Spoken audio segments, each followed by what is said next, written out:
എന്താണ് production possibility curve PPC, ഉൽപാദന സാധ്യത വക്രം എന്താണ്, അതേപോലെ തന്നെ അതിൽ എന്താണ് ഈ പ്രൊഡക്ഷൻ പോസിബിലിറ്റി കർവ് എന്തിനു വേണ്ടിയിട്ടാണ് നമ്മൾ ഉപയോഗിക്കുന്നത്, അല്ലെങ്കിൽ പ്രൊഡക്ഷൻ പോസിബിലിറ്റി കർവിൽ എന്താണ് നമ്മൾ കാണിക്കുന്നത്, അതേപോലെ തന്നെ എന്താണ് പ്രൊഡക്ഷൻ പോസിബിലിറ്റി കർവിൻ്റെ ഷേപ്പ്, ഇങ്ങനത്തെ കാര്യങ്ങളൊക്കെ നമ്മൾ കഴിഞ്ഞ ക്ലാസ്സിൽ പഠിച്ചിട്ടുണ്ടായിരുന്നു. അപ്പോൾ ഇനി നമുക്ക് അടുത്തത് പഠിക്കാനുള്ള ചെറിയ 2 കാര്യങ്ങൾ മാത്രമേ ഈ ഒരു ചാപ്റ്ററിൽ നമുക്ക് പഠിക്കാനുള്ളൂ. അതായത് ഒന്നെന്ന് പറയുന്നത്, നമ്മൾ ആദ്യം ഒരു സെൻട്രൽ എക്കണോമിക് പ്രോബ്ലംസ് എന്താണെന്ന് പഠിച്ചിട്ടുണ്ടായിരുന്നില്ലേ. അതായത് ഏതൊരു സമ്പദ് വ്യവസ്ഥയെ നേരിടുന്ന അടിസ്ഥാനമായിട്ടുള്ള പ്രശ്നങ്ങൾ, ഒരു 3 പ്രശ്നങ്ങൾ നമ്മൾ പഠിച്ചിട്ടുണ്ടായിരുന്നു. എന്തൊക്കെയായിരുന്നു അത്?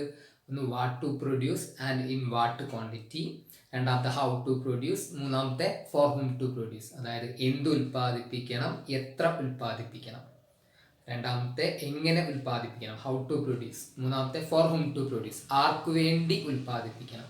ഈ ഒരു 3 പ്രോബ്ലങ്ങൾ നമ്മൾ പഠിച്ചിട്ടുണ്ടായിരുന്നല്ലോ. ഇത് ഓരോ രാഷ്ട്രങ്ങളും എങ്ങനെയാണ് ഈ പ്രോബ്ലംസ് സോൾവ് ചെയ്യുന്നത്, അതാണ് ഇനി അടുത്തതായിട്ട് നമ്മൾ പഠിക്കാൻ പോകുന്നത്. അതായത് നമ്മൾ സെൻട്രൽ എക്കണോമിക് പ്രോബ്ലംസ് പഠിച്ചിട്ടുണ്ടായിരുന്നു, 3 എണ്ണം ഉണ്ടായിരുന്നു. ഒന്ന് what to produce and in what quantity, എന്ത് ഉൽപ്പാദിപ്പിക്കണം, എത്ര ഉൽപ്പാദിപ്പിക്കണം, ഒരു പ്രോബ്ലം ആയിരുന്നു. അതേപോലെ തന്നെ ഹൗ ടു പ്രൊഡ്യൂസ്, എങ്ങനെ ഉൽപ്പാദിപ്പിക്കണം, അതൊരു വേറൊരു പ്രോബ്ലം ആയിരുന്നു. അതേപോലെ തന്നെ ഫോർ ഹും ടു പ്രൊഡ്യൂസ്, ആർക്ക് വേണ്ടി ഉൽപ്പാദിപ്പിക്കണം. ഇങ്ങനെ 3 പ്രോബ്ലംസ് നമ്മൾ പഠിച്ചിട്ടുണ്ടായിരുന്നു. അപ്പോൾ ഇത് ഓരോ രാഷ്ട്രങ്ങളും ഈ സെൻട്രൽ എക്കണോമിക് പ്രോബ്ലംസ്, ഈ പ്രോബ്ലംസ് എങ്ങനെയാണ് സോൾവ് ചെയ്യുന്നതെന്നാണ് നമ്മൾ പഠിക്കാൻ പോകുന്നത്. അതായത് എല്ലാ രാജ്യങ്ങളും ഈ പ്രോബ്ലംസ് ഒക്കെ ഒരേപോലെയാണോ സോൾവ് ചെയ്യുക? എല്ലാ രാജ്യങ്ങളും ഈ പ്രോബ്ലംസ്, ഈ 3 പ്രോബ്ലംസ് അല്ലേ, ഇത് എല്ലാ രാജ്യങ്ങളും ഒരേപോലെയാണോ സോൾവ് ചെയ്യുക? ഒരിക്കലും അല്ല. എല്ലാ രാജ്യങ്ങളും ഒരേപോലെയല്ല ഈ പ്രോബ്ലംസ് സോൾവ് ചെയ്യുക. അതായത് ഇതെന്ന് പറയുന്നത്, അതായത് ഈ പ്രോബ്ലംസ് സോൾവ് ചെയ്യുന്നത് എന്തിനെ ബേസ് ചെയ്തിട്ടാണെന്ന് വെച്ച് കഴിഞ്ഞാൽ, ആ രാജ്യത്ത് ഏത് എക്കണോമിക് സിസ്റ്റം ആണോ നിലനിൽക്കുന്നത്, ഏത് സമ്പദ് വ്യവസ്ഥയാണോ ആ രാജ്യത്ത് നിലനിൽക്കുന്നത്, അതിനെ ബേസ് ചെയ്തിട്ടാണ് ഈ കാര്യങ്ങൾ തീരുമാനിക്കുന്നത്. അതായത് ഈ പ്രോബ്ലംസ് സോൾവ് ചെയ്യുന്നത്. അതായത് എന്ത് ഉൽപ്പാദിപ്പിക്കണം, എത്ര ഉൽപ്പാദിപ്പിക്കണം, എങ്ങനെ ഉൽപ്പാദിപ്പിക്കണം, ആർക്കു വേണ്ടി ഉൽപ്പാദിപ്പിക്കണം. ഇത് എന്തിനെ ബേസ് ചെയ്തിട്ടാണ്? ഓരോ രാജ്യങ്ങളിലും നിലനിൽക്കുന്ന സമ്പദ് വ്യവസ്ഥ ഏതാണോ അതിനെ ബേസ് ചെയ്തിട്ടാണ്. അതായത് നമുക്കറിയാം 3 തരത്തിലുള്ള സമ്പദ് വ്യവസ്ഥയാണ് ഉള്ളത്. ഏതൊക്കെയാണത്? നമ്മൾ +1 പഠിച്ചിട്ടുണ്ടായിരുന്നു. 3 തരത്തിലുള്ള സമ്പദ് വ്യവസ്ഥയാണ് ഉള്ളത്. അത് കേട്ടാൽ തന്നെ എല്ലാവർക്കും അറിയണ്ടാവും സമ്പദ് വ്യവസ്ഥ 3 തരത്തിലുള്ള. ഒന്ന് സോഷ്യലിസ്റ്റ് സമ്പദ് വ്യവസ്ഥ അല്ലെങ്കിൽ സോഷ്യലിസ്റ്റ് എക്കോണമി, രണ്ടാമത്തെ ക്യാപിറ്റലിസ്റ്റ് എക്കോണമി, മുതലാളിത്ത സമ്പദ് വ്യവസ്ഥ, മൂന്നാമത്തെ മിക്സഡ് എക്കോണമി അല്ലെങ്കിൽ മിശ്ര സമ്പദ് വ്യവസ്ഥ. ഇതിൽ ഏത് എക്കോണമിയാണോ ആ രാജ്യത്ത് നിലനിൽക്കുന്നത്, ഏത് സമ്പദ് വ്യവസ്ഥയാണോ ആ രാജ്യത്ത് നിലനിൽക്കുന്നത്, അതിനനുസരിച്ചിട്ട് ഈ പ്രോബ്ലംസിന് ആൻസർ കാണുന്നത് വ്യത്യാസപ്പെട്ടിരിക്കും. അല്ലെങ്കിൽ ഈ പ്രോബ്ലംസ് സോൾവ് ചെയ്യുന്നത് ഏത് സമ്പദ് വ്യവസ്ഥയാണോ ആ രാജ്യത്ത് നിലനിൽക്കുന്നത് അതിനനുസരിച്ചിട്ട് എന്ത് വരും? വ്യത്യാസങ്ങൾ വരും. നമുക്ക് എങ്ങനെയാണ് ഓരോ സമ്പദ് വ്യവസ്ഥയിലും ഈ പ്രശ്നങ്ങൾക്ക് ഉത്തരം കാണുന്നത്, അല്ലെങ്കിൽ എങ്ങനെയാണ് ഓരോ സമ്പദ് വ്യവസ്ഥയിലും, ഈ സോഷ്യലിസ്റ്റ് സമ്പദ് വ്യവസ്ഥയിൽ എങ്ങനെയാണ്, മുതലാളിത്ത സമ്പദ് വ്യവസ്ഥയിൽ എങ്ങനെയാണ്, മിശ്ര സമ്പദ് വ്യവസ്ഥയിൽ എങ്ങനെയാണ് ഇതിനൊക്കെ ആൻസർ. ആദ്യം നമുക്ക് സോഷ്യലിസ്റ്റ് സമ്പദ് വ്യവസ്ഥയിൽ അല്ലെങ്കിൽ സോഷ്യലിസ്റ്റ് എക്കോണമിയിൽ എങ്ങനെയാണ് ഈ പ്രോബ്ലംസിന് ആൻസർ കാണുന്നത്, അല്ലെങ്കിൽ സോഷ്യലിസ്റ്റ് എക്കോണമിയിൽ എങ്ങനെയാണ് ഈ പ്രോബ്ലംസ് സോൾവ് ചെയ്യണമെന്ന് നോക്കാം. സോഷ്യലിസ്റ്റ് എക്കോണമീനെ നമ്മൾ സെൻട്രലി പ്ലാൻഡ് എക്കോണമി എന്നും പറയും. സോഷ്യലിസ്റ്റ് എക്കോണമീനെ നമ്മൾ എന്തെന്ന് പറയും? സോഷ്യലിസ്റ്റ് സമ്പദ് വ്യവസ്ഥയെ നമ്മൾ സെൻട്രലി പ്ലാൻഡ് എക്കോണമി എന്നും പറയും. അതായത് കേന്ദ്രീകൃത ആസൂത്രിത സമ്പദ് വ്യവസ്ഥ, കേന്ദ്രീകൃത ആസൂത്രിത സമ്പദ് വ്യവസ്ഥ എന്നും നമ്മൾ പറയും. സോഷ്യലിസ്റ്റ് എക്കോണമിനെ എന്തെന്നും പറയും? സെൻട്രലി പ്ലാൻഡ് എക്കോണമി എന്നും പറയും. അതായത് സോഷ്യലിസ്റ്റ് എക്കോണമിയിൽ, സോഷ്യലിസ്റ്റ് സമ്പദ് വ്യവസ്ഥയിൽ എല്ലാം നമ്മൾ പഠിച്ചിട്ടുണ്ട്, എല്ലാം ആരാ കൺട്രോൾ ചെയ്യുന്നത്? എല്ലാം ഗവൺമെന്റിന്റെ കൺട്രോളിലായിരിക്കും. എല്ലാ കാര്യങ്ങളും ഗവൺമെന്റിന്റെ കൺട്രോളിലായിരിക്കും. അതായത് ഇവിടെ പ്രൈവറ്റ് സെക്ടറിനൊന്നും ഒരു പ്രാധാന്യം ഉണ്ടാവില്ല, അല്ലെങ്കിൽ പ്രൈവറ്റ് സെക്ടർ എന്ന് പറയുന്ന ഒരു സംഭവം ഉണ്ടാവില്ല. എല്ലാം എന്തിന്റെ കൺട്രോളിലായിരിക്കും? ഗവൺമെന്റിന്റെ കൺട്രോളിലായിരിക്കും. അതായത് ഇവിടെ ഗവൺമെന്റ് ആയതുകൊണ്ട് തന്നെ ഇവിടെ എന്തിനു വേണ്ടിയിട്ടാണ് അവർ പ്രാധാന്യം കൊടുക്കുന്നത്, അല്ലെങ്കിൽ ഇതിന്റെ എയിം എന്ന് പറയുന്നത് എന്താണ്, ലക്ഷ്യം എന്ന് പറയുന്നത് എന്താണ്? പ്രോഫിറ്റ് ആണോ, ലാഭമാണോ? അതായത് ഗവൺമെന്റിന് ഒരുപാട് ലാഭം ഉണ്ടാക്കുക, അതാണോ ഈ സോഷ്യലിസ്റ്റ് എക്കോണമിയിൽ ഗവൺമെന്റ് കൺട്രോൾ ചെയ്യുമ്പോൾ അതായിരിക്കും അവരുടെ ലക്ഷ്യം? ഒരിക്കലല്ല. അതായത് വെൽഫെയർ ഓഫ് ദ പീപ്പിൾ ആയിരിക്കും. അതായത് ആ രാജ്യത്തെ ജനങ്ങളുടെ ക്ഷേമത്തിന് വേണ്ടിയിട്ടാവും ഗവൺമെന്റ് പ്രവർത്തിക്കുക. ഒരിക്കലും ലാഭത്തിന് വേണ്ടിയിട്ടല്ല, ആ രാജ്യത്തെ ജനങ്ങളുടെ ക്ഷേമത്തിന് വേണ്ടിയിട്ടാവും ഗവൺമെന്റ് പ്രവർത്തിക്കുന്നുണ്ടാവുക. അപ്പോൾ ഇവിടെ നമുക്ക് ഈ 3 ക്വസ്റ്റ്യൻസിനും എന്ത് കാണണം? ആൻസർ കാണണം. അതായത് സോഷ്യലിസ്റ്റ് എക്കോണമിയിൽ, സോഷ്യലിസ്റ്റ് സമ്പദ് വ്യവസ്ഥയിൽ എങ്ങനെയാണ് നമ്മൾ ഈ 3 പ്രോബ്ലംസും സോൾവ് ചെയ്യുന്നതെന്നാണ്. ഏതൊക്കെയായിരുന്നു പ്രോബ്ലംസ്? ഒന്ന് what to produce and in what quantity, രണ്ടാമത്തെ ഹൗ ടു പ്രൊഡ്യൂസ്, മൂന്നാമത്തെ for whom to produce. What to produce and in what quantity എങ്ങനെയായിരിക്കും ഇവിടെ ഈ ഒരു ആൻസർ കാണുക? എന്താണ് ഉൽപ്പാദിപ്പിക്കേണ്ടത്, എത്ര ഉൽപ്പാദിപ്പിക്കണം, ഇത് ആരായിരിക്കും തീരുമാനിക്കുക? ഗവൺമെന്റ് ആണ് തീരുമാനിക്കുക. ഗവൺമെന്റ് തീരുമാനിക്കുന്ന പോലെയാണ് എന്ത് ചെയ്യുള്ളൂ, ഇവിടെ എന്ത് ഉൽപ്പാദിപ്പിക്കണം, അതേപോലെ തന്നെ എന്ത് ഉൽപ്പാദിപ്പിക്കരുത്, അതേപോലെ തന്നെ എത്ര ഉൽപ്പാദിപ്പിക്കണം, അത് തീരുമാനിക്കുന്നത് ആരായിരിക്കും? ഗവൺമെന്റ് ആയിരിക്കും. അതേപോലെ തന്നെ ഹൗ ടു പ്രൊഡ്യൂസ്, എങ്ങനെ ഉൽപ്പാദിപ്പിക്കണം എന്ന് തീരുമാനിക്കുന്നതും ആരായിരിക്കും? ഗവൺമെന്റ് തന്നെ ആയിരിക്കും. ഈ 3 കാര്യങ്ങളിലും തീരുമാനം എടുക്കുന്നത് ആരായിരിക്കും? ഗവൺമെന്റ് ആയിരിക്കും. എങ്ങനെ ഉൽപ്പാദിപ്പിക്കണം എന്നുള്ളതിൽ നമ്മൾ 2 ടെക്നിക്സ് പറഞ്ഞിട്ടുണ്ടായിരുന്നു. ഏതൊക്കെയായിരുന്നത്? ഒന്ന് ലേബർ ഇന്റൻസീവ് ടെക്നിക്കും ഒന്ന് ക്യാപിറ്റൽ ഇന്റൻസീവ് ടെക്നിക്കും. ലേബർ ഇന്റൻസീവ് ടെക്നിക്ക് എന്ന് പറഞ്ഞു കഴിഞ്ഞാൽ എന്താ? കൂടുതലായിട്ട് നമ്മൾ ഉൽപ്പാദനം നടത്തുമ്പോൾ കൂടുതലായിട്ട് തൊഴിലാളികളെ ഉപയോഗിക്കുന്നതിന് എന്തെന്ന് പറയാം? ലേബർ ഇന്റൻസീവ് ടെക്നിക്ക് എന്ന് പറയാം. അപ്പൊ ക്യാപിറ്റൽ ഇന്റൻസീവ് ടെക്നിക്ക് എന്ന് പറഞ്ഞാലോ, നമ്മൾ കൂടുതലായിട്ട് ഉൽപ്പാദനം നടത്തുമ്പോൾ നമ്മൾ കൂടുതലായിട്ട് മെഷീൻസ് അല്ലെങ്കിൽ ക്യാപിറ്റൽ എക്യുപ്മെന്റ്സ് ഉപയോഗിക്കുകയാണെന്നുണ്ടെങ്കിൽ അതിനെയാണ് എന്തെന്ന് പറയാം? ക്യാപിറ്റൽ ഇന്റൻസീവ് ടെക്നിക്ക് എന്ന് പറയാം. ഇവിടെ ഹൗ ടു പ്രൊഡ്യൂസ്, എങ്ങനെ ഉൽപ്പാദിപ്പിക്കണം എന്ന് തീരുമാനിക്കുന്നത് ആരാണ്? ഗവൺമെന്റ് തന്നെയാണ്. അപ്പൊ എങ്ങനെ ഉൽപ്പാദിപ്പിക്കണം എന്നാവും അവർ തീരുമാനിക്കുക? ക്യാപിറ്റൽ ഉപയോഗിക്കണോ, ലേബേഴ്സിന് ഉപയോഗിക്കണോ, തൊഴിലാളികൾ ഉപയോഗിക്കണോ, എങ്ങനെയായിരിക്കും അവർ ഇതിൽ തീരുമാനം എടുക്കുക? അതായത് ഒരു സോഷ്യലിസ്റ്റ് എക്കോണമിയിൽ ലേബർ ഇന്റൻസീവ് ടെക്നിക്കിനാവും പ്രാധാന്യം കൊടുക്കുക. അതായത് കൂടുതലായിട്ട് എന്തുപയോഗിക്കുക? തൊഴിലാളികളെ ഉപയോഗിച്ചിട്ട് നമ്മൾ പ്രൊഡക്ഷൻ നടത്തുക അല്ലെങ്കിൽ ഉൽപ്പാദനം നടത്തുക. അതായത് ഇവിടെ നമ്മൾ നേരത്തെ പറഞ്ഞിട്ടുണ്ടായിരുന്നു, ഗവൺമെന്റ് ആണ് ഇവിടെ എല്ലാ കൺട്രോളും ഗവൺമെന്റിന്റെ കീഴിലാണ്. അതേപോലെ തന്നെ ഗവൺമെന്റിന്റെ ലക്ഷ്യം എന്ന് പറയുന്നത് എന്താണ്? വെൽഫെയർ ഓഫ് ദ പീപ്പിൾ ആണ്. അതായത് രാജ്യത്തെ ജനങ്ങളുടെ ക്ഷേമമാണ് ഗവൺമെന്റിന്റെ ലക്ഷ്യം. അതായത് ആൾക്കാർക്കൊക്കെ എന്ത് വേണം? തൊഴിൽ കൂടുതലായിട്ട് വേണം. അതിന് വേണ്ടിയിട്ട് ഗവൺമെന്റ് എന്ത് ചെയ്യും? കൂടുതൽ ലേബർ ഇന്റൻസീവ് ടെക്നിക്കാണ് അവർ യൂസ് ചെയ്യുക. അതായത് ആൾക്കാർക്കൊക്കെ എന്ത് കൊടുക്കും? തൊഴിൽ കൊടുക്കും. അതേപോലെ തന്നെ ഫോർ ഹും ടു പ്രൊഡ്യൂസ്, ആർക്കാണ് ഉൽപ്പാദിപ്പിക്കേണ്ടത്? ആർക്ക് വേണ്ടി ഉൽപ്പാദിപ്പിക്കണം? അതായത് ഇവിടെ പ്രൊഡക്ഷൻ നടത്തുന്നത് ആർക്കാണോ സാധനങ്ങൾ വേണ്ടത്, അതായത് ശരിക്ക് ആവശ്യക്കാർ ആരാണോ, അതായത് രാജ്യത്തെ പാവപ്പെട്ട ആൾക്കാർ, അതേപോലെ തന്നെ കാശില്ലാത്ത ആൾക്കാർ, അവർക്കൊക്കെ വേണ്ടിയിട്ടാണ് ഗവൺമെന്റ് പ്രൊഡ്യൂസ് ചെയ്യുന്നത്. അപ്പോൾ സോഷ്യലിസ്റ്റ് എക്കോണമിയിൽ എങ്ങനെയാണ് ഈ പ്രോബ്ലംസ് നമ്മൾ സോൾവ് ചെയ്യുകയാണെന്നാണ് നമ്മൾ നോക്കിയത്. അതായത് സോഷ്യലിസ്റ്റ് എക്കോണമി അല്ലെങ്കിൽ സോഷ്യലിസ്റ്റ് സെൻട്രലി പ്ലാൻഡ് എക്കോണമി എന്ന് പറഞ്ഞു കഴിഞ്ഞാൽ അവിടെ എല്ലാ കൺട്രോളും ആരുടെ കീഴിലായിരിക്കും? ഗവൺമെന്റിന്റെ കീഴിലായിരിക്കും. അതായത് അവിടുത്തെ കാര്യങ്ങളൊക്കെ തീരുമാനിക്കുന്നത്, അതായത് ഈ 3 ക്വസ്റ്റിനും ആൻസർ തീരുമാനിക്കുന്നത് ആരായിരിക്കും? ഗവൺമെന്റ് ആയിരിക്കും. അതായത് what to produce and in what quantity government ആയിരിക്കും തീരുമാനിക്കുക. അതായത് എന്ത് ഉൽപ്പാദിപ്പിക്കണം, എത്ര ഉൽപ്പാദിപ്പിക്കണം, എന്ത് ഉൽപ്പാദിപ്പിക്കരുത്, ഇതിനൊക്കെ ഉള്ള തീരുമാനങ്ങൾ ആരായിരിക്കും എടുക്കുക? ഗവൺമെന്റ് ആയിരിക്കും എടുക്കുക. അതേപോലെ തന്നെ ഹൗ ടു പ്രൊഡ്യൂസ്, എങ്ങനെ ഉൽപ്പാദിപ്പിക്കേണ്ടത്, ഇതിന് കൂടുതൽ പ്രാധാന്യം കൊടുക്കുക ലേബർ ഇന്റൻസീവ് ടെക്നിക്കിനായിരിക്കും. അതായത് കൂടുതൽ തൊഴിലാളികളെ ഉപയോഗിച്ചുകൊണ്ട് പ്രൊഡ്യൂസ് ചെയ്യുക അല്ലെങ്കിൽ ഉൽപ്പാദനം നടത്തുക. അതിന് വേണ്ടിയിട്ടാവും ഗവൺമെന്റ് പ്രാധാന്യം കൊടുക്കുക. കാരണം കൂടുതൽ തൊഴിലാളികൾക്ക് തൊഴിൽ കിട്ടിയാലല്ല അവരുടെ ക്ഷേമം, വെൽഫെയർ ഉണ്ടാവുള്ളൂ അവർക്ക്. അപ്പം അതിന് വേണ്ടിയിട്ടാണ് അവർ പ്രാധാന്യം കൊടുക്കുക. അതായത് ഗവൺമെന്റിന്റെ ലക്ഷ്യം എന്ന് പറയുന്നതിന് ഇവിടെ എന്തായിരിക്കും? വെൽഫെയർ ഓഫ് ദ പീപ്പിൾ ആയിരിക്കും. അതായത് രാജ്യത്തെ ജനങ്ങളുടെ ക്ഷേമത്തിനായിരിക്കും ഇവർ പ്രാധാന്യം കൊടുക്കുക, ഗവൺമെന്റ് പ്രാധാന്യം കൊടുക്കുക. അതേപോലെ തന്നെ ഫോർ ഹും ടു പ്രൊഡ്യൂസ്, ആർക്ക് വേണ്ടി ഉൽപ്പാദിപ്പിക്കേണ്ടത്? ആരുടെ അടുത്താണോ ഒന്നും ഇല്ലാത്തത്, അതായത് പാവപ്പെട്ട ആൾക്കാർ ആരാണോ അവർക്ക് വേണ്ടിയിട്ടാണ്. അതായത് ശരിക്ക് ആവശ്യക്കാർ ആരാണോ അവർക്ക് വേണ്ടിയിട്ടാണ് ഗവൺമെന്റ് പ്രൊഡ്യൂസ് ചെയ്യുന്നത്. അതായത് എല്ലാം ഉള്ള ആൾക്കാരുടെ അല്ലെങ്കിൽ പർച്ചേസിങ് പവർ ഉള്ള ആൾക്കാർക്ക് വേണ്ടിയിട്ടല്ല ഗവൺമെന്റ് പ്രൊഡ്യൂസ് ചെയ്യുന്നത്. അതായത് ഗവൺമെന്റിന് ഇവിടെ ലക്ഷ്യം എന്ന് പറയുന്നത് എന്തല്ല? പ്രോഫിറ്റ് അല്ല, ലാഭമല്ല അവരുടെ ലക്ഷ്യം. അതായത് ആൾക്കാരുടെ വെൽഫെയർ ആണ് ഇവിടെ ഗവൺമെന്റിന്റെ ലക്ഷ്യം. അതുകൊണ്ട് ആർക്ക് വേണ്ടിയിട്ടാണ് പ്രൊഡ്യൂസ് ചെയ്യുന്നത്? ആരുടെ അടുത്താണോ ഒന്നും ഇല്ലാത്തത് അവർക്ക് വേണ്ടിയിട്ടാണ് പ്രൊഡ്യൂസ് ചെയ്യുന്നത്. അപ്പോൾ ഈ സോഷ്യലിസ്റ്റ് എക്കോണമിക്ക് ഏറ്റവും ഒരു നല്ലൊരു എക്സാമ്പിൾ അല്ലെങ്കിൽ ഏറ്റവും വലിയൊരു എക്സാമ്പിൾ എന്ന് പറയുന്നത് ഏതായിരുന്നു? ചൈനയാണ് സോഷ്യലിസ്റ്റ് എക്കോണമിക്ക് ഏറ്റവും വലിയൊരു എക്സാമ്പിൾ അല്ലെങ്കിൽ ഉദാഹരണമാണ്. എന്ത്? ചൈനയാണ് സോഷ്യലിസ്റ്റ് എക്കോണമിക്ക് ഏറ്റവും വലിയൊരു ഉദാഹരണം എന്ന് പറയുന്നത്. അടുത്തത് ക്യാപിറ്റലിസ്റ്റ് എക്കോണമിയാണ്. ക്യാപിറ്റലിസ്റ്റ് എക്കോണമി എന്ന് പറഞ്ഞാൽ മുതലാളിത്ത സമ്പദ് വ്യവസ്ഥ. ഈ ക്യാപിറ്റലിസ്റ്റ് എക്കോണമിനെ നമ്മൾ മാർക്കറ്റ് എക്കോണമി എന്ന് പറയും, കമ്പോള സമ്പദ് വ്യവസ്ഥ എന്നും പറയും. അതായത് ഇവിടെ എന്ന് പറയുന്നത് ഏതിനായിരിക്കും പ്രാധാന്യം?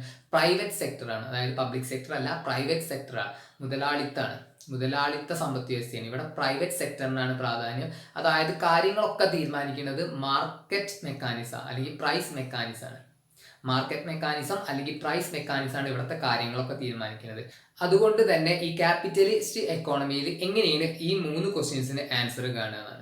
അതായത് what to produce and in what quantity, എന്ത് ഉൽപ്പാദിപ്പിക്കണം, എത്ര ഉൽപ്പാദിപ്പിക്കണം. ഈ ഒരു ചോദ്യത്തിന് ആൻസർ കാണുന്നത് നമ്മുടെ ഗവൺമെന്റോ അല്ലെങ്കിൽ ഒന്നുമല്ല, ആരാണെന്ന് വെച്ചാൽ ഈ പ്രൈവറ്റ് സെക്ടറാണ് നമ്മൾ പറഞ്ഞിട്ടുണ്ടായിരുന്നു. അതായത് മാർക്കറ്റ് മെക്കാനിസം ആണ്. അതായത് മാർക്കറ്റിലെ ഡിമാൻഡും സപ്ലൈയും എത്രയാണോ അതിനനുസരിച്ചിട്ടാണ് ഈ ഒരു ക്വസ്റ്റ്യന് നമ്മൾ ആൻസർ കാണുക. അതായത് ഇവിടുത്തെ ഡിമാൻഡ് എന്താണ്, സാധനത്തിന് ഏത് സാധനത്തിനാണോ ഡിമാൻഡ്, അതേപോലെ തന്നെ എത്രത്തോളം അതിൻ്റെ സപ്ലൈ ഉണ്ട്, അതനുസരിച്ചിട്ടാണ് ഏത് സാധനം ഉൽപ്പാദിപ്പിക്കണമെന്ന് മാർക്കറ്റ് അല്ലെങ്കിൽ ഈ ക്യാപിറ്റലിസ്റ്റ് എക്കോണമിയിൽ തീരുമാനം എടുക്കുന്നത്. അതായത് ഏത് സാധനം ഉൽപ്പാദിപ്പിക്കണം, ഇവിടുത്തെ ഡിമാൻഡും സപ്ലൈയും അനുസരിച്ചിട്ടാണ്, അല്ലെങ്കിൽ എത്ര സാധനങ്ങൾ ഇവിടെ ഉണ്ട്, അതേപോലെ തന്നെ എത്രത്തോളം ആൾക്കാർ ഡിമാൻഡ് ചെയ്യേണ്ട ആ സാധനം, അതിനനുസരിച്ചിട്ടാണ് സാധനങ്ങൾ ഉൽപ്പാദിപ്പിക്കുക. അപ്പോൾ ഒരു ഡിമാൻഡും ഇല്ലാത്തൊരു സാധനമാണെന്നുണ്ടെങ്കിൽ അവരെന്ത് ചെയ്യില്ല, അതിനിപ്പോൾ കുറച്ച് ആൾക്കാർക്ക് വേണമെന്നുണ്ടെങ്കിലും പ്രൊഡ്യൂസ് ചെയ്യില്ല. ഏതിനാണോ കൂടുതൽ ഡിമാൻഡ് ആ സാധനം അവർ പ്രൊഡ്യൂസ് ചെയ്യും. അതായത് ഡിമാൻഡും സപ്ലൈയും ബേസ് ചെയ്തിട്ടാണ് എന്ത് ചെയ്യുന്നത്, ഇവിടെ ഉൽപ്പന്നങ്ങൾ ഉൽപ്പാദിപ്പിക്കുന്നത്. അതേപോലെ തന്നെ ഇവരുടെ ലക്ഷ്യം എന്ന് പറയുന്നത് എന്തായിരിക്കും, ആൾക്കാരുടെ വെൽഫെയർ അല്ലെങ്കിൽ ക്ഷേമമൊന്നും ആയിരിക്കില്ല. എന്തായിരിക്കും ക്യാപിറ്റലിസ്റ്റ് എക്കോണമിയുടെ ലക്ഷ്യം എന്തായിരിക്കും, പ്രോഫിറ്റ്, മാക്സിമം പ്രോഫിറ്റ് ഉണ്ടാക്കുക എന്നുള്ളതാണ് ഇവരുടെ ലക്ഷ്യം എന്ന് പറയുന്നത്. അതേപോലെ തന്നെ ഹൗ ടു പ്രൊഡ്യൂസ്, എങ്ങനെ ഉൽപ്പാദിപ്പിക്കണം, എങ്ങനെയാണ് ഉൽപ്പാദിപ്പിക്കേണ്ടത്. 2 ടെക്നിക്ക് നമ്മൾ പഠിച്ചിട്ടുണ്ടായിരുന്നു, ഒന്ന് ലേബർ ഇൻറ്റൻസീവ് ടെക്നിക്കും ഒന്ന് ക്യാപിറ്റൽ ഇൻറ്റൻസീവ് ടെക്നിക്കും. ക്യാപിറ്റലിസ്റ്റ് എക്കോണമിയിൽ ഏത് ടെക്നിക്കായിരിക്കും ഇവർ യൂസ് ചെയ്യുക, ക്യാപിറ്റൽ ഇൻറ്റൻസീവ് ടെക്നിക്കായിരിക്കും യൂസ് ചെയ്യുക. ആ പേര് കേട്ടാൽ തന്നെ നമുക്കറിയില്ലേ, ക്യാപിറ്റൽ ഇൻറ്റൻസീവ് ടെക്നിക്കാണ് യൂസ് ചെയ്യുക. അതായത് കൂടുതൽ തൊഴിലാളികളെ വെച്ചിട്ട് ഇവർ ആരുടെയും ക്ഷേമം ഉണ്ടാക്കാനൊന്നും ഇവർ ചെയ്യില്ല. ഇവരെന്താ ചെയ്യുക, ഇവർ കൂടുതലായിട്ട് മെഷീൻസൊക്കെ ഉപയോഗിച്ചിട്ട് നല്ല ക്വാളിറ്റിയൊക്കെ ഉള്ള, നല്ല പെട്ടെന്ന് സാധനങ്ങൾ ഒരുപാട് പ്രൊഡ്യൂസ് ചെയ്യാൻ പറ്റണം, അങ്ങനത്തെ ഓരോ ടെക്നിക്സൊക്കെ കൂടുതലായിട്ട് യൂസ് ചെയ്യാൻ നമ്മൾ. അതായത് ആൾക്കാർക്ക് ജോലി ഇല്ലെങ്കിൽ ഇവർക്ക് പ്രശ്നമൊന്നുമില്ല. കാരണം ഇവരുടെ ലക്ഷ്യം എന്ന് പറയുന്നത് മാക്സിമം പ്രോഫിറ്റ് ആണ്, അല്ലാതെ ആരുടെയും ക്ഷേമം എന്നല്ല ഇവരുടെ ലക്ഷ്യം എന്ന് പറയുന്നത്. അപ്പോൾ ഇങ്ങനെയാണ് ക്യാപിറ്റലിസ്റ്റ് എക്കോണമിയിൽ ഈ പ്രോബ്ലംസ് സോൾവ് ചെയ്യുക. അതേപോലെ തന്നെ ആർക്ക് വേണ്ടിയാണ് ഉൽപ്പാദിപ്പിക്കേണ്ടത്, ആരുടെ കയ്യിലാണോ കാശുള്ളത്, അതായത് പർച്ചേസിങ് പവർ ആരുടെ അടുത്താണോ ഉള്ളത്, സാധനങ്ങൾ വാങ്ങാനുള്ള കപ്പാസിറ്റി ആരുടെ അടുത്താണുള്ളത്, അവർക്ക് വേണ്ടിയാണ് പ്രൊഡ്യൂസ് ചെയ്യുന്നത്. അല്ലാതെ സോഷ്യലിസ്റ്റ് എക്കോണമിയിൽ പാവപ്പെട്ടവർക്ക് വേണ്ടി, പൈസ ഇല്ലാത്തവർക്ക് വേണ്ടി, ഏറ്റവും ആവശ്യക്കാരാണോ അവർക്ക് വേണ്ടിയിട്ട് അങ്ങനെയൊന്നല്ല ഇവിടെ ഉൽപ്പാദിപ്പിക്കുന്നത്. ഇവിടെ ആർക്ക് വേണ്ടിയിട്ടാണ്, ആരുടെ അടുത്താണോ കാശുള്ളത് അല്ലെങ്കിൽ ആരുടെ അടുത്താണോ പർച്ചേസിങ് പവർ ഉള്ളത് അവർക്ക് വേണ്ടിയിട്ടാണ് സാധനങ്ങൾ ഉൽപ്പാദിപ്പിക്കുന്നത്. അടുത്തത് ഇതിനുള്ളൊരു എക്സാമ്പിൾ എന്താണ്, അതായത് ക്യാപിറ്റലിസ്റ്റ് എക്കോണമിക്കുള്ള ഏറ്റവും വലിയൊരു എക്സാമ്പിളാണ് അമേരിക്ക എന്ന് പറയുന്നത് ക്യാപിറ്റലിസ്റ്റ് എക്കോണമിക്ക് ഉള്ള ഏറ്റവും വലിയൊരു എക്സാമ്പിളാണ്, ഉദാഹരണമാണ്. അതേപോലെ തന്നെ അടുത്ത മിക്സഡ് എക്കോണമി, മിശ്ര സമ്പദ് വ്യവസ്ഥ എന്ന് പറഞ്ഞു കഴിഞ്ഞാൽ ഇത് രണ്ടും കൂടി ചേർന്നതാണ്. അതായത് നമ്മുടെ ഇന്ത്യയെ പോലുള്ള രാജ്യം, ഇന്ത്യയൊക്കെ മിക്സഡ് സമ്പദ് വ്യവസ്ഥ അല്ലെങ്കിൽ മിശ്ര സമ്പദ് വ്യവസ്ഥയാണ്, മിക്സഡ് എക്കോണമിയാണ്. അതായത് പ്രൈവറ്റ് സെക്ടറും പബ്ലിക് സെക്ടറും കൂടിച്ചേർന്ന്, അതായത് രണ്ടിൻ്റെയും സവിശേഷതകൾ നമുക്ക് എവിടെ കാണാൻ പറ്റും, ഈ മിശ്ര സമ്പദ് വ്യവസ്ഥയിൽ. രണ്ടിൻ്റെയും സവിശേഷതകൾ എവിടെ ഉണ്ടാവും, മിശ്ര സമ്പദ് വ്യവസ്ഥയിൽ ഉണ്ടാവും. അപ്പോൾ ഇന്ത്യയെ പോലുള്ള രാജ്യങ്ങളൊക്കെ മിശ്ര സമ്പദ് വ്യവസ്ഥയ്ക്ക് ഒരു ഉദാഹരണമാണ്. അതായത് പ്രൈവറ്റ് സെക്ടർ എന്ന് പറഞ്ഞു കഴിഞ്ഞാൽ അവർ കൂടുതലായിട്ട് പ്രാധാന്യം കൊടുക്കുക പ്രോഫിറ്റ്, ലാഭം ഉണ്ടാക്കാൻ വേണ്ടിയിട്ടാവും. പക്ഷേ ഗവൺമെന്റ് സെക്ടർ എന്തിനു വേണ്ടിയിട്ടാവും, ആൾക്കാരുടെ ക്ഷേമത്തിന് വേണ്ടിയിട്ടാവും. അപ്പോൾ ഇതിന്റെ രണ്ടിൻ്റെയും സവിശേഷതകൾ, ഗവൺമെന്റ് സെക്ടറിൽ വരുന്നതൊക്കെ എന്ന് പറഞ്ഞു കഴിഞ്ഞാൽ നമ്മൾ സോഷ്യലിസ്റ്റിൽ പഠിച്ച പോലെ ആ സവിശേഷതകൾ ഉണ്ടാവുന്നതിന്, അതേപോലെ തന്നെ പ്രൈവറ്റ് സെക്ടറിൽ വരുന്ന സ്ഥാപനങ്ങൾക്കോ അതിനൊക്കെ എന്തായിരിക്കും, നമ്മൾ ക്യാപിറ്റലിസ്റ്റ് എക്കോണമിയിൽ പഠിച്ച പോലത്തെ ആ സവിശേഷതകൾ ഉണ്ടാവും. അപ്പം രണ്ടിൻ്റെയും സവിശേഷതകൾ നമുക്ക് എവിടെ കാണാൻ പറ്റും, മിക്സഡ് എക്കോണമിയിൽ അല്ലെങ്കിൽ മിശ്ര സമ്പദ് വ്യവസ്ഥയിൽ കാണാൻ പറ്റും. അപ്പോൾ ഇതിന് ഓരോന്നിനും ഇത് ഏത് സെക്ടറിലാണ് വരുന്നത് അതിനനുസരിച്ചിട്ട് ഇവർ ആൻസർ കാണും. അതായത് രണ്ടിൻ്റെയും സവിശേഷതകൾ നമുക്ക് ഇതിൽ ആൻസർ കാണുമ്പോൾ കാണും. അതായത് പ്രൈവറ്റ് സെക്ടറിലാണെന്നുണ്ടെങ്കിൽ നമ്മൾ പഠിച്ചിട്ടുണ്ടായിരുന്നു, പ്രൈവറ്റ് സെക്ടറിൽ വരുന്നതിൻ്റെ എന്ന് പറഞ്ഞു കഴിഞ്ഞാൽ നമ്മൾ what to produce and in what quantity, എന്താണ് പ്രൊഡ്യൂസ് ചെയ്യേണ്ടത്, എത്രയാണ് പ്രൊഡ്യൂസ് ചെയ്യേണ്ടത്. അതായത് പ്രൈവറ്റ് സെക്ടറിലാവുമ്പോൾ അത് ഡിമാൻഡ് സപ്ലൈ, ഏത് സാധനത്തിനാണോ ഡിമാൻഡ് ഉള്ളത് അതിനനുസരിച്ചിട്ടാണ് അവർ പ്രൊഡ്യൂസ് ചെയ്യുക. അല്ലാതെ ആൾക്കാരുടെ ക്ഷേമം അല്ലെങ്കിൽ പാവപ്പെട്ടവർക്ക് വേണ്ടിയിട്ട് അങ്ങനെ എന്തല്ല. അതിന് തീരുമാനം എടുക്കുന്നത് പ്രൈവറ്റ് സെക്ടറാണ്. അതായത് ഡിമാൻഡിൻ്റെയും സപ്ലൈയുടെയും ബേസിലാവും ഒരു തീരുമാനം എടുക്കുക. അതേപോലെ തന്നെ ഹൗ ടു പ്രൊഡ്യൂസ്, ഒരു ക്യാപിറ്റൽ ഇൻറ്റൻസീവ് ടെക്നിക്കാവും ഉപയോഗിക്കുക. ഫോർ ഹൂം ടു പ്രൊഡ്യൂസ്, ആരുടെ അടുത്താണോ കാശുള്ളത് അവർക്ക് വേണ്ടിയിട്ടാവും പ്രൊഡ്യൂസ് ചെയ്യുക. അതേപോലെ തന്നെ മിക്സഡ് എക്കോണമിയിൽ ആരുണ്ട്, ഗവൺമെന്റ് ഉണ്ട്. ഗവൺമെന്റിന്റെ എയിം എന്ന് പറയുന്നത് എന്താണ്, പ്രോഫിറ്റ് അല്ല, അവരുടെ എന്താണ്, വെൽഫെയർ ഓഫ് ദ പീപ്പിൾ ആണ്, അതായത് ആൾക്കാരുടെ ക്ഷേമമാണ്. അപ്പോൾ ഗവൺമെന്റ് ആണ് ഇവിടെ എന്ത് ഉൽപ്പാദിപ്പിക്കണം, എത്ര ഉൽപ്പാദിപ്പിക്കണം, ആർക്ക് വേണ്ടി, അതേപോലെ തന്നെ എന്ത് ഉൽപ്പാദിപ്പിക്കരുത് ഇതൊക്കെ തീരുമാനിക്കുക. അതേപോലെ തന്നെ ഹൗ ടു പ്രൊഡ്യൂസ്, എങ്ങനെ ഉൽപ്പാദിപ്പിക്കുക, അതായത് കൂടുതൽ ലേബർ ഇന്റൻസീവ് ടെക്നിക്ക് ഉപയോഗിച്ചിട്ടാണ് ഗവൺമെന്റ് ഇവിടെ ഉൽപ്പാദിപ്പിക്കുക. അതേപോലെ തന്നെ ഫോർ ഹോം ടു പ്രൊഡ്യൂസ്, ആർക്ക് വേണ്ടിയിട്ടാണ് പ്രൊഡ്യൂസ് ചെയ്യേണ്ടത്, അതായത് ആരാണോ ശരിക്ക് ആവശ്യക്കാരുള്ളത്, അതായത് കാശൊന്നും ഇല്ലാതെ പാവപ്പെട്ട ആൾക്കാർ ആരാണോ അവർക്ക് വേണ്ടിയിട്ടാണ് പ്രൊഡ്യൂസ് ചെയ്യുക. അപ്പോൾ ഇതിന്റെ രണ്ടിൻ്റെയും സവിശേഷതകൾ നമുക്ക് എവിടെ കാണാൻ പറ്റും, മിക്സഡ് എക്കോണമിയിൽ കാണാൻ പറ്റും. അപ്പോൾ മിക്സഡ് എക്കോണമിക്ക് ഏറ്റവും വലിയൊരു ഉദാഹരണം എന്ന് പറയുന്നത് എന്താണ്, ഇന്ത്യയാണ്. അപ്പോൾ നമ്മൾ ക്യാപിറ്റലിസ്റ്റ് എക്കോണമിയുടെ സവിശേഷതകൾ എന്താണ്, അല്ലെങ്കിൽ ക്യാപിറ്റലിസ്റ്റ് എക്കോണമിയിൽ എങ്ങനെയാണ് ഈ പ്രോബ്ലംസ് നമ്മൾ സോൾവ് ചെയ്യുക, അതേപോലെ തന്നെ സോഷ്യലിസ്റ്റ് എക്കോണമിയിൽ എങ്ങനെയാണ് നമ്മൾ ഈ പ്രോബ്ലംസ് സോൾവ് ചെയ്യുക, അതേപോലെ തന്നെ മിക്സഡ് എക്കോണമിയിൽ മിശ്ര സമ്പദ് വ്യവസ്ഥയിൽ എങ്ങനെയാണ് നമ്മൾ ഈ പ്രോബ്ലംസ് ഒക്കെ സോൾവ് ചെയ്യുക എന്നുള്ളത് പഠിച്ചു. ഇനി അടുത്തതായിട്ട് നമുക്ക് പഠിക്കാനുള്ളത് പോസിറ്റീവ് എക്കണോമിക്സും നോർമാറ്റീവ് എക്കണോമിക്സും എന്താണെന്നാണ് കേട്ടോ.